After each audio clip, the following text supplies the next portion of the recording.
Vamos con nuestro invitado, el influencer Beto Coral. Beto, no sé si nos escuchas, ¿cómo estás? ¿Me escuchan? Beto, Sí, señor. Hola, ¿Cómo Beto, estamos? lo escuchamos. ahí perfecto. ¿Cómo está? Bien, ¿cómo ¿Qué está? tal todo? Bien, muchas gracias por la invitación. No, a usted, Beto, por siempre estar aquí en el tercer canal. Beto, nosotros estamos lanzando como un nuevo espacio. Esta es una nueva manera como de estar más digerible las noticias, los hechos, las investigaciones y demás. Y siempre con nuestros invitados estamos manejando una dinámica donde le hacemos un reto de las máximas preguntas que pueda responder en un minuto con un sí, un no o una sola palabra. Y pues la gracia es saber si usted le quita el ranking. ¿Hoy quién tiene el ranking? El Fabio. Sigue siendo Fabio Arias, el presidente de la CUT. Y de segundo está Carolina Corcho, viene también Alejo Toro, bueno, varios representantes ya. Entonces, ¿qué? ¿Se le mide? Ok, Listo. perfecto. Lau va a hacer el tema de las preguntas y yo voy a tomar el tiempo. Bueno, Ok. Beto, ya como te explicó mi compañero Julián, rápidamente, sí o no, respuesta cerrada y ya Julio va a empezar a tomar el tiempo. Listo. ¿Listos? Nos vamos en 1, 2, 3, ¿Sí o no? acción. Color favorito, Rojo, rubias o morenas, rubias, caracol o RCN, caracol, carro o moto, carro, Putin o Trump, Putin. voto obligatorio, sí o no, No, última vez que hizo el amor, un mes, Juanes o Shakira, Juan, influencer o periodista, influencer, metro elevado o subterráneo, subterráneo, carro o moto, carro, vino ya o respondí aguardiente, eso ya se lo había hecho, eso. Vino, católico o cristiano, católico, católico o ateo, católico, Gabo o Vargas Llosa, Gabo, Petro o Uribe, Pedro. Tiempo. Listo, muy bien, un panorama muy amplio, sobre todo la pregunta de rubias o morenas, siempre nos da un panorama muy amplio. Pero bueno, decirle, Beto, que su merced ya se encuentra en ese podio de lo que tenemos aquí en las preguntas de un minuto. Dar un aplauso, la verdad. Bravo, bravo, Bien, bravo. Bacano, Beto, bacano. ¿cuántas fueron? 21. Vea, Beto, en algunas puede decir ninguna, ¿no? Yo sé que usted dijo, uy, no, toca una de las dos, pero puede decir también ninguna. Porque en ese caracol y no, semana pero quedó como... No, pero pensé que tenía que ser una de las dos. Pero y mentí está bien, está bien. en una mentí. Está bien, hay que, mentí hay que sobre todo tomar posición. Hay que tomar posición. ¿En cuál mintió? En la de hacer el amor. Me acuerdo. Yo creí que la de caracol RCN. Sí, yo también. No, la de caracol, no. Va a hacer el amor de hace un No, ratico. ninguna de las dos. Y la de Putin tampoco. Putin es un dictador, suelo peor que cualquier Ya ha dictador pasado, suelo sí. del planeta. Bueno, Beto, ya pasando al cuestionario que tenemos preparado, pero obviamente conectando con el tema que traemos, ¿usted cómo ve toda esta polémica alrededor de Guatemala, Iván Velázquez y la fiscal Luz Ariana Camargo, que viene como unas semanas de ataques implacables y también esa amenaza al Consejo de Estado por el proceso de su elección? ¿Cómo ha visto todo esto alrededor de Guatemala? Bueno, ya la Interpol se pronunció en el sentido de que pues no va a llevar a cabo la orden de captura en contra de Iván Velázquez y de Luz Ariana Camargo, puesto que desde un principio el organismo para el cual ellos trabajaron, que se desprende de la ONU, goza de inmunidad diplomática. Entonces es imposible, ni siquiera en cuanto a su forma o el intento, sino eso ya se conocía desde su fondo. Por ende, pues no tiene ningún sentido. Esto ya es un escándalo bastante viejo, bastante trillado, pues del cual la oposición se aprovecha para seguir haciendo oposición. Bueno, Beto, muy buen análisis. Era Bueno, lo que sí, Beto, es que es el estábamos tema diciendo prácticamente. sin lugar a dudas del día de hoy, pero ya pasando a lo que queremos hablar con usted, que la verdad también lo hemos llamado porque usted es una persona, a pesar de apoyar a este gobierno, que también hay en los momentos de crítica, no se ha puesto a defender lo indefendible y que incluso eso le ha ganado pues diferentes críticas al interior del pacto histórico e incluso al interior del progresismo, de la gente que apoya este gobierno. Pero yo quisiera preguntarle por lo que vimos inmediatamente la semana pasada y todo este pulso alrededor del paro nacional y las movilizaciones. ¿Cómo o cuál es su balance de este paro nacional que se hizo la semana pasada? Bueno, yo creo que ya hay un desgaste entre la ciudadanía. Creo que el gobierno ha sobreutilizado el recurso de las marchas. Nunca antes se había visto que desde el Ejecutivo se promoviera marchar en contra de una de las ramas del poder público, entendiendo que se puede. Disculpen, es que tengo un ruido bastante fuerte de la música y me escucho yo mismo, de pronto soy yo. Perdón, ya. Decía que es la primera vez que se ve que un gobierno, el Ejecutivo, manda a marchar en contra de las decisiones del Legislativo, cosa que es totalmente válido, porque se ha visto cómo desde el Congreso de la República pues, se ha torpedeado el estudio de las reformas. Ni siquiera se ha dado un estudio serio, un estudio normal, sino se han empleado jugaditas y trampas para tumbar las reformas. No hay un estudio legislativo sensato, no hay oposición seria frente a cada articulado y lo mejor parece un juego político de querer perjudicar al gobierno so pena de llevarse por delante el beneficio de los colombianos, como se vio en la reforma laboral, donde 8 senadores en una comisión pues se pusieron de acuerdo para hundir una reforma. Cuando el presidente promueve una consulta popular, entonces ahí sí vuelven a revivir la reforma, pero ya no es la misma reforma que radicó el gobierno, sino es una reforma totalmente distinta. Yo creo que es válido pedirle al pueblo que marche en contra de lo que está haciendo el legislativo, pero yo creo que el paro nacional a puertas de una carrera electoral, yo creo que ya es desgastante y esto le puede hacer más daño al gobierno que de lo que le puede beneficiar. Bueno, Beto, muy chévere ese análisis que hace también sobre el paro nacional y quiero que nos dé más detalles, me gustaría que nos diera más detalles acerca de ese desgaste del que usted habla. ¿Se puede hablar entonces como que hay un divorcio entre lo que son las calles, el Congreso, el gobierno? También puede ser que las redes han reemplazado la protesta física o sea, ¿lo ve realmente netamente como un desgaste o puede ser también una desesperanza de los colombianos? Ya no hay esperanza. Pero pues claramente, como usted lo dijo, esto no ayuda al gobierno porque pues no vemos la presión en las calles. Pero ¿de qué desgaste habla básicamente? Es que el paro nacional tiene un fin y es que cese una injusticia o que se detenga una reforma, que se detenga una ley lesiva para los colombianos. Una vez se ejecuta ese paro, se entra el gobierno a negociar con los representantes de los diferentes movimientos o quienes están promoviendo el paro para que el paro cese. El fin de un paro es que pare, es que se detenga, porque la única manera de detenerlo es que se satisfagan unas peticiones. Aquí no hay peticiones claras, aquí lo que se está pidiendo es diligencia al Congreso de la República. Entonces, por ende, mucha gente no sabe por qué va a salir a marchar. Repito, yo considero que sí es válido protestar, que sí es válido manifestarse, pero yo creo que en estos momentos es válido que el gobierno y también nosotros que hacemos este ejercicio de activismo tratemos de hacer pedagogía frente a lo que se viene.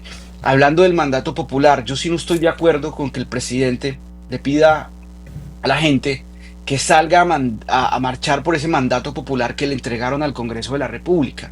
Siempre he dicho que el presidente se equivoca. Ese mandato popular se lo dieron a él en el Ejecutivo. Pero en las pasadas elecciones de 2022, en marzo del 2022, la gente no votó por el progresismo.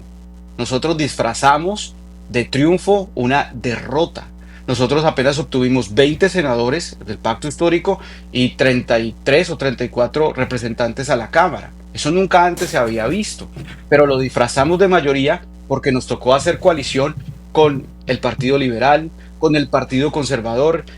Imagínense, el Partido Conservador en un gobierno de izquierda, en un gobierno alternativo, el partido históricamente que ha estado en todos los gobiernos y ha sido responsable de esta debacle social, haciendo coalición con un gobierno que prometió acabar con esas prácticas, pero le tocó para garantizar y para tener una bancada gobernista que sacara adelante las reformas. Pero lo que estamos viendo ahora es que no tenemos esas mayorías, porque esas bancadas se fueron saliendo del gobierno y lo único que tenemos es 20 senadores en la alta cámara y 30 y pico representantes de la cámara. Ese mandato popular, el gobierno en las elecciones del Congreso se lo dio a la derecha, se lo dio a los mismos de siempre. Por eso nosotros, la única manera de poder revocar este Congreso y poder acabar con esta ignominia, con esta desidia legislativa, es desde ya dándole a entender a la gente que el país lo cambiamos desde el Congreso de la República, no desde la presidencia, porque estas son las consecuencias. Necesitamos el 55-86, 55 senadores y 86 representantes de la Cámara para acabar con la mermelada, para acabar con la desidia legislativa, para acabar con el clientelismo y para sacar adelante las reformas. Totalmente de acuerdo, Beto. Yo siempre he señalado que cómo es posible que por Gustavo Petro hayan votado más de 11 millones de colombianos, pero por las listas a Senado y Cámara tan solo 2 millones, a pesar de ser la fuerza mayoritaria en el Congreso, pues netamente no se ve representada porque hay unas maquinarias, como usted lo dice, hay unos congresistas que solo se mueven por la mermelada, por el Congreso o simplemente por decirle no al gobierno Petro. Y con eso yo me voy a otra polémica, y es que desde el Cabildo Abierto en Barranquilla, bueno, incluso desde antes, pero ese punto, pues habló mucho de los influencers en el avión de las Fuerzas Armadas, se vio también pues que se está llevando toda la pauta y demás. Yo quisiera preguntarle si cree que la prensa tradicional está molesta con el papel y la importancia que hoy tienen los creadores de contenido y que van a tener de cara al 2026, y si por supuesto usted está de acuerdo, promulga esa iniciativa de que algunos de esos influenciadores y activistas puedan llegar al Congreso de la mano del pacto histórico. ¿Cómo ve estas dos circunstancias? La primera, no me molesta en lo absoluto el tema de que le den contratos a los compañeros, no me molesta en lo absoluto verlos en un avión oficial del Estado, en razón de que por años, pues, esos aviones han transportado a periodistas de los medios tradicionales. Hemos visto cómo se han paseado el mundo entero al lado del presidente, transmitiendo. A ninguno de esos influencers que estuvieron en ese avión les pagaron. Estuvieron haciendo una labor de transmitir y de hacer pedagogía de qué era lo que estaban haciendo en Barranquilla con el Cabildo Abierto. Transmitieron en todas sus redes, tienen un poder de audiencia muy grande. Así que pues yo creo que sí, básicamente rabia de esos medios tradicionales porque a través del surgimiento de las redes sociales y la democratización de los medios de comunicación, básicamente fue que nosotros le robamos los espacios que ellos históricamente tenían. Frente al tema de la llegada de muchos, a mí no me gusta decir influencer, porque para mí influencer es alguien que quiere vender algo. Yo no pretendo vender nada. Yo antes de ser influencer, yo marchaba en la calle. Yo antes de ser influencer, yo me la pasaba de juzgado en juzgado. Yo me la pasaba denunciando injusticias. Eh, Así que si yo, para poder exponenciar y enviar un mensaje y poder maximizar mi mensaje y que este llegue a otras personas, decidí abrir un canal de YouTube y a mí me ha funcionado mejor que a otras personas, no entiendo por qué algunos lo estigmatizan. O no entiendo por qué nos comparan, por ejemplo, con J.P. Hernández, puesto que J.P. Hernández es una veleta ideológica que o, eh, antes de ser petrista y elegirse, perdón, progresista y elegirse con los votos, ya había sido uribista, ya había sido cristiano, y eso lo evidenciamos. Aquí lo único que tenemos nosotros es coherencia. Eh, Nunca uno puede cambiar de parecer frente a algunas cosas. A mí no me pueden gustar algunas cosas del gobierno nacional, pero yo siempre he sido de izquierda. Soy un hijo de la guerra que entiende cuáles fueron las causas de esta, quiénes fueron las que la provocaron. Estoy completamente seguro que hay que continuar otros 4 años de un gobierno que impulse unas reformas integrales, unas reformas sociales, pero para eso, repito, necesitamos el Congreso mayoritario. Yo estoy seguro que hay muchos compañeros como René Jiménez, como Lalis, Alejo Vergel, Giovanni Enciso, Daniel Monroy, que son abogados, son periodistas, son ingenieros. Estoy completamente seguro que pueden hacer un excelente papel en el Congreso.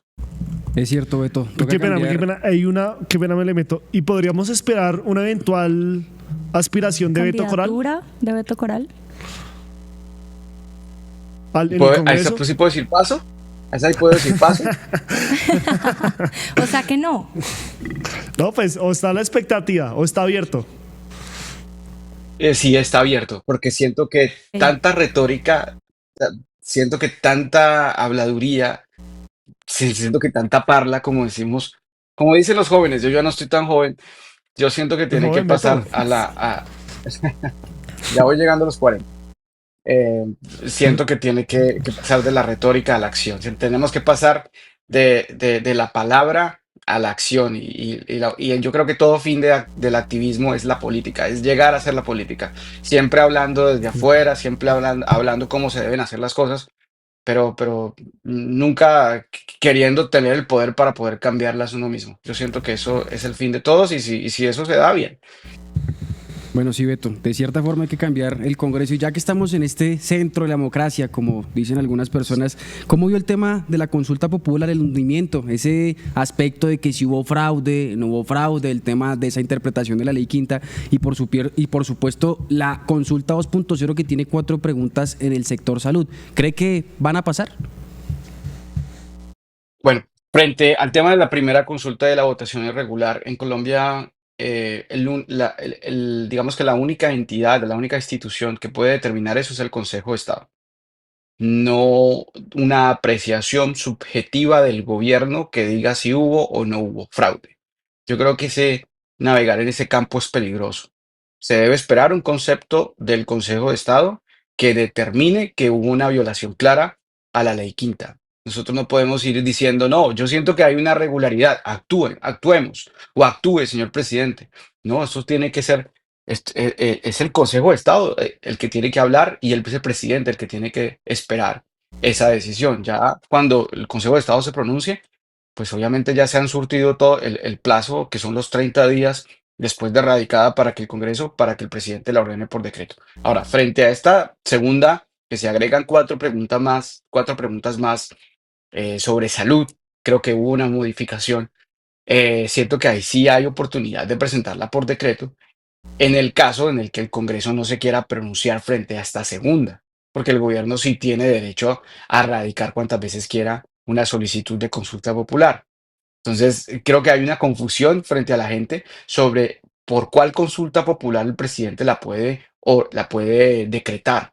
Y siento que es por la segunda, no por la primera, porque, digamos, al presidente lo han tachado de querer hacer golpes institucionales, de querer y respetar la separación de poderes públicos, pero yo no creo que el presidente llegue a hacer eso. Yo tampoco estoy diciendo que lo vaya a hacer, pero tampoco creo que lo va a hacer. No creo que el presidente actúe sin un concepto del Consejo de Estado y más bien va a decretar la consulta popular en el caso que el Congreso no se pronuncie sobre la segunda solicitud. Y pues también lo invitamos porque su merced, como yo lo introdujo, mi compañero Julián Lamper ha sido crítico frente al tema del gobierno de Gustavo Petro. ¿Usted cree que la izquierda ha sido autocrítica para el 2026 y teniendo también eso como base, cómo ve lo que va a pasar en las próximas elecciones a Cámara y Senado precisamente con este sector? Y de presidencia. Sí, yo creo que hay un sector que ha sido autocrítico. Lo que pasa es que a veces se confunde Pero esa autocrítica, digamos, se va llevando hacia compaginar y simpatizar con la derecha, y con la derecha más extrema. Por ejemplo, la señora Caterina Kubinao, la señora Caterina Miranda, al punto de estar de acuerdo con postulados, con pilares ideológicos extremos, como la señora Caterina Kubinao diciendo que las horas extras nocturnas era un invento tropical. Cosas totalmente absurdas. Creo que una cosa es la autocrítica y una cosa es compaginar y simpatizar con la derecha más extrema para atacar al gobierno.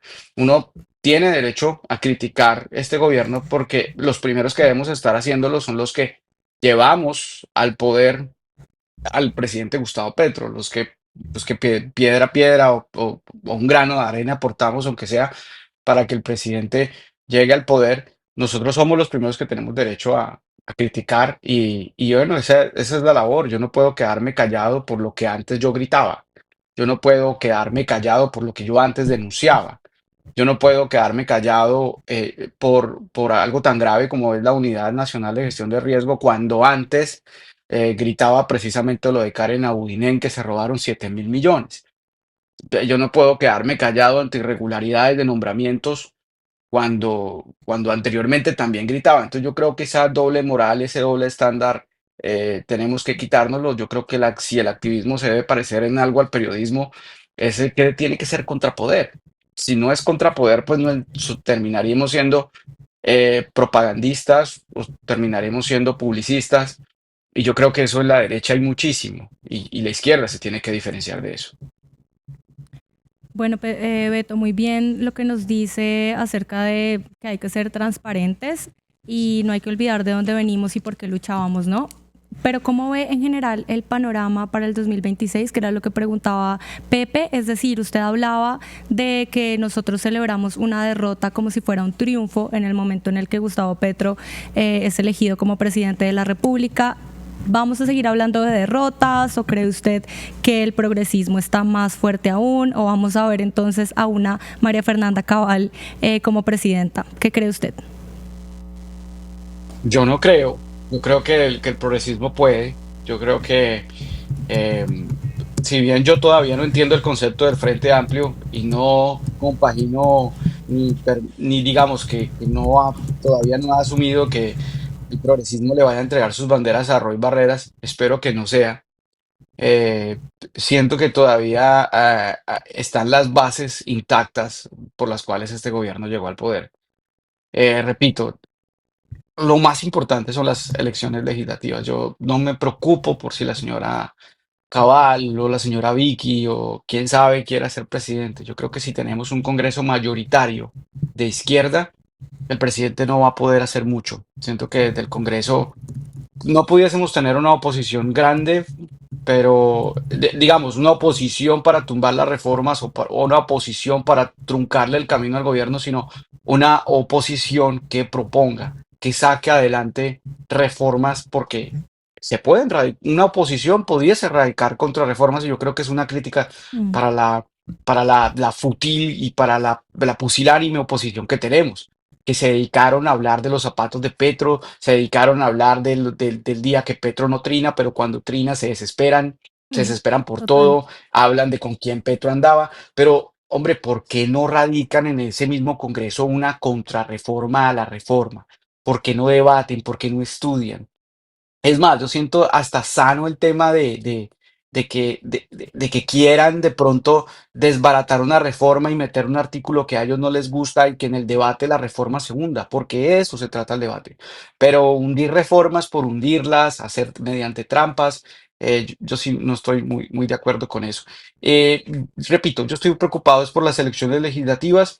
Frente al tema del presidente, yo siento que el presidente tiene todavía una base, el progresismo tiene una base de 5 o 6 millones de votantes, y quien quiera ser presidente o necesita los votos del uribismo o necesita los votos del petrismo.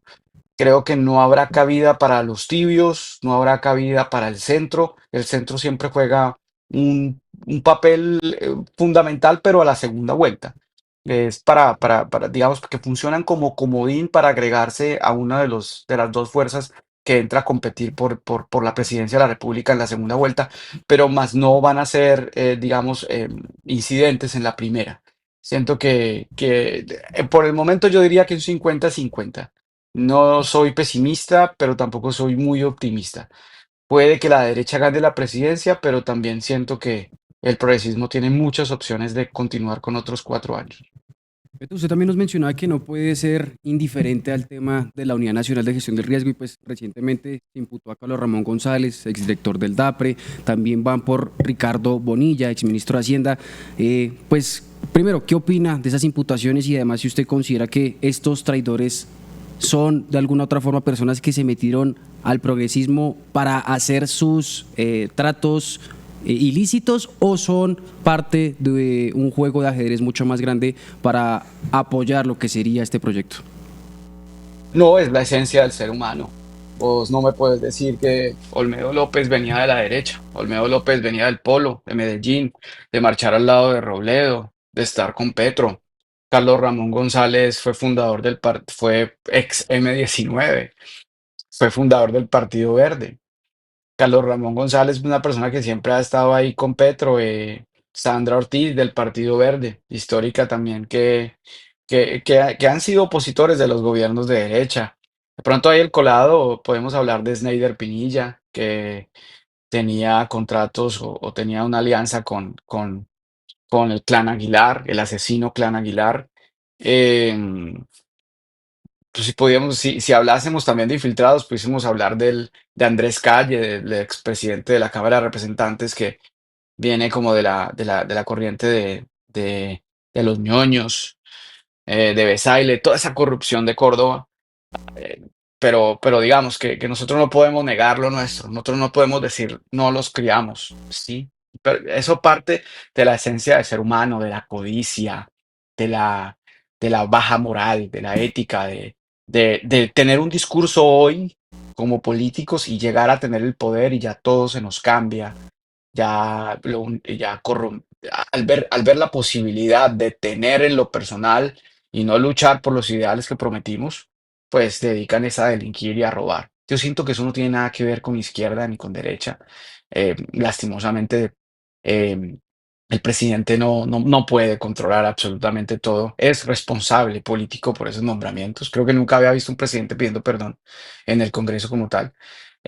No sé si tendrá que pedir perdón por otras más escándalos, por otras más cosas. Siento que el presidente se sigue equivocando y lo principal es en que no se supo rodear. Ahí seguimos viendo a un Benedetti que nos lo pusieron ahí, es que para sacar adelante las reformas. Y entonces no sacó ninguna reforma adelante. Entonces, ¿cómo así? No, es que lo pusieron ahí para sacar adelante la consulta popular, pero tampoco ha sacado adelante la consulta popular. Entonces, ¿para qué lo pusieron ahí? ¿Para qué tenemos a Benedetti ahí si no es para dar resultados? Todo el escándalo y toda digamos, la basura que le han tirado a este gobierno a costa de sostener a Benedetti. Han salido personajes que han estado, ya que ustedes me hablan de ideales, junto al presidente Gustavo Petro desde sus comienzos. Háblenme de Jorge Rojas, alguien que lo sacaron a patadas de Casa de Nariño, solamente duró como 3 días en el DAPRE.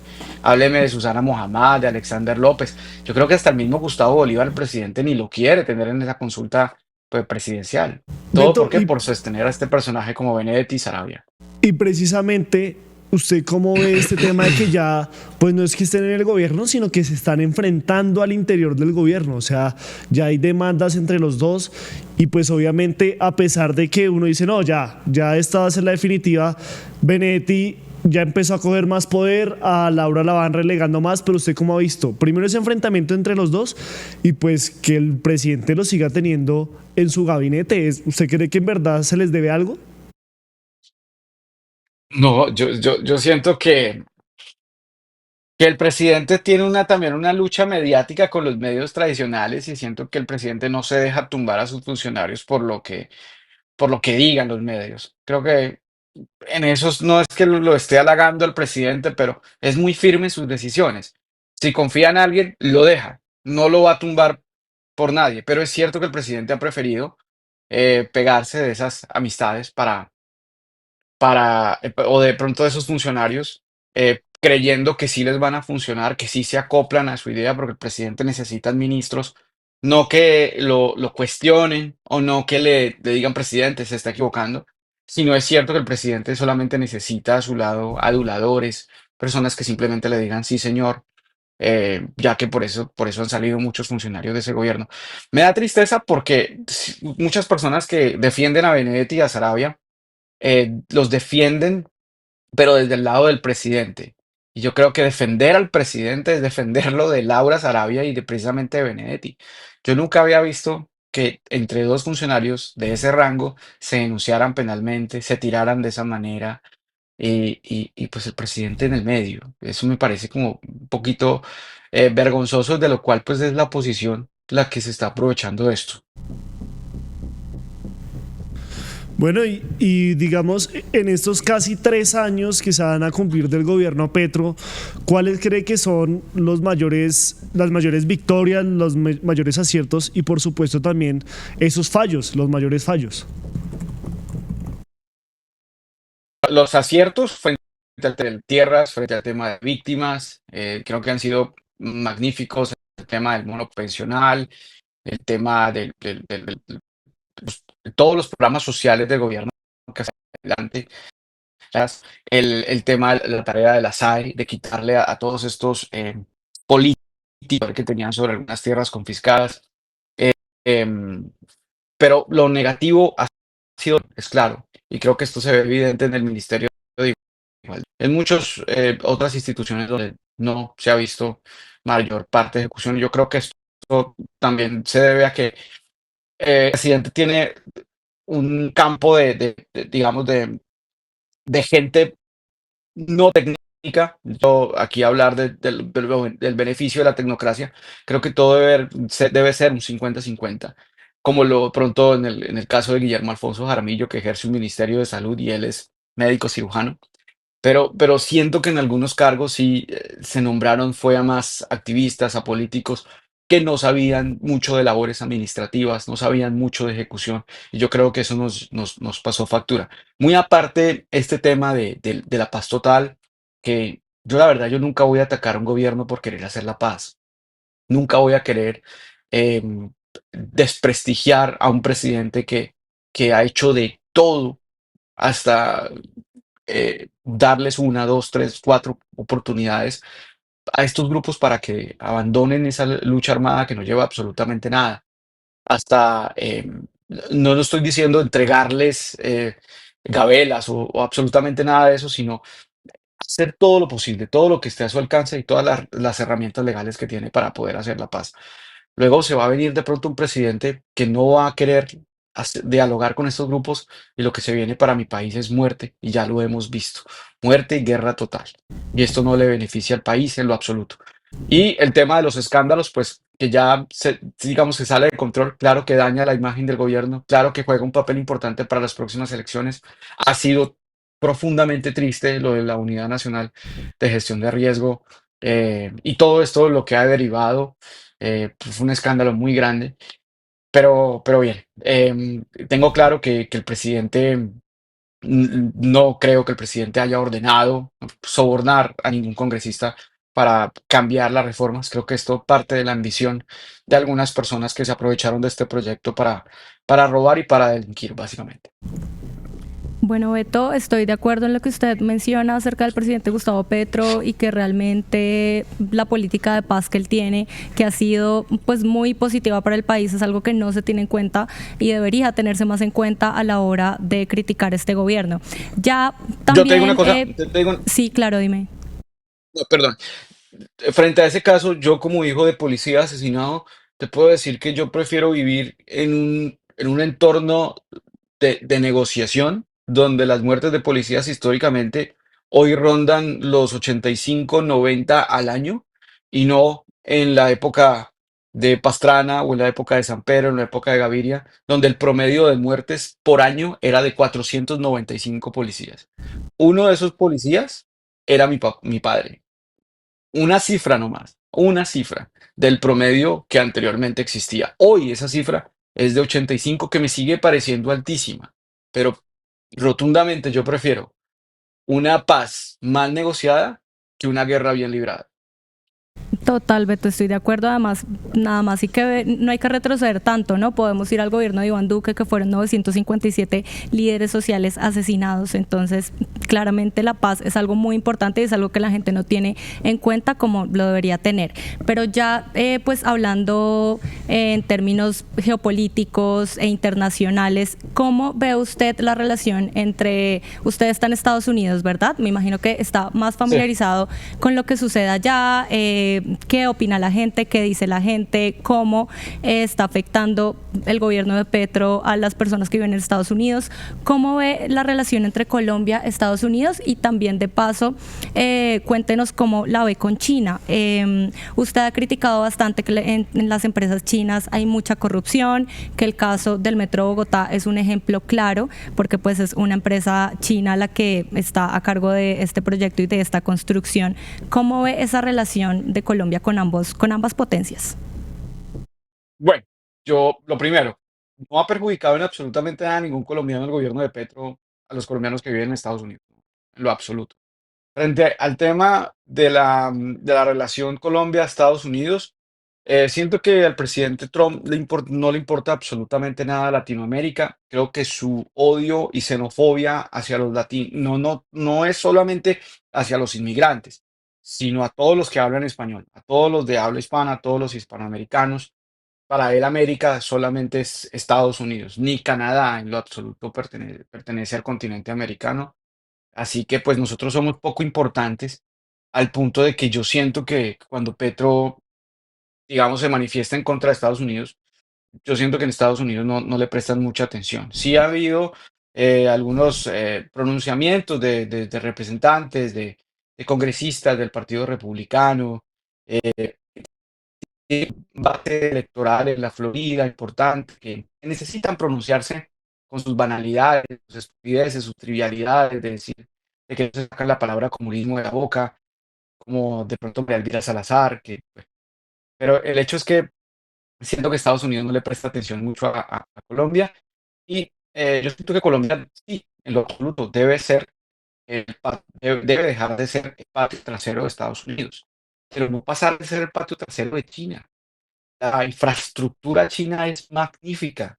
Eh, China en estos momentos es el país más poderoso del planeta, donde se ven beneficios para sus habitantes, para sus empresarios, no sé qué tanto para la población más vulnerable, para la población que claramente es explotada, porque si no es un régimen perfecto, por decirlo.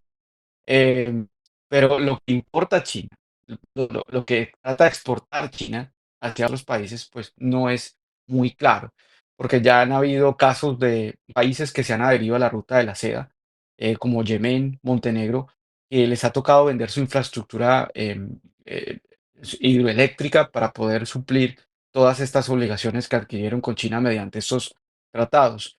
Chile, yo no quiero poner de ejemplo tampoco a Argentina ni a Panamá, Argentina, porque pues es un presidente. Tampoco voy a poner de ejemplo a Italia, que se salió de la ruta de la seda. No voy a poner de ejemplo a Argentina, es precedida por Milei, pero sí Chile, un país donde pues Boric está gobernando, que es un presidente de izquierda. eh, Pregúntele nomás si han obtenido algún beneficio de quererse adherir a la ruta de la seda. Siento que Colombia puede negociar de tú a tú, como dice el presidente, es que eso lo dice el presidente de la República, con cualquier potencia mundial sin necesidad de ir a entregar la infraestructura. El Metro de Bogotá, la corrupción que tenemos en el Metro de Bogotá es por parte de estas empresas chinas. La corrupción que tenemos en la obra de Mar 2 es por estas empresas chinas. Así que, señores de China, si nos van a traer algo, tráiganos lo mejor, no nos traigan lo peor, porque la verdad es que no estoy en lo absoluto de acuerdo que, repito, pasemos de ser el patio trasero de Estados Unidos para ser el patio trasero de China. No seamos el patio trasero de nadie. Totalmente. Sí, la importancia por fin de que tengamos algo propio. Beto, sabemos que tiene más obligaciones. Muchas gracias por esta conversación con el tercer canal. Nos faltaron muchos temas. Por ejemplo, aquí Gonzalo Guillén pues ha hablado muchas maravillas de su libro, de ese prólogo que pues creo que escribió en el libro sobre el asesinato de su papá.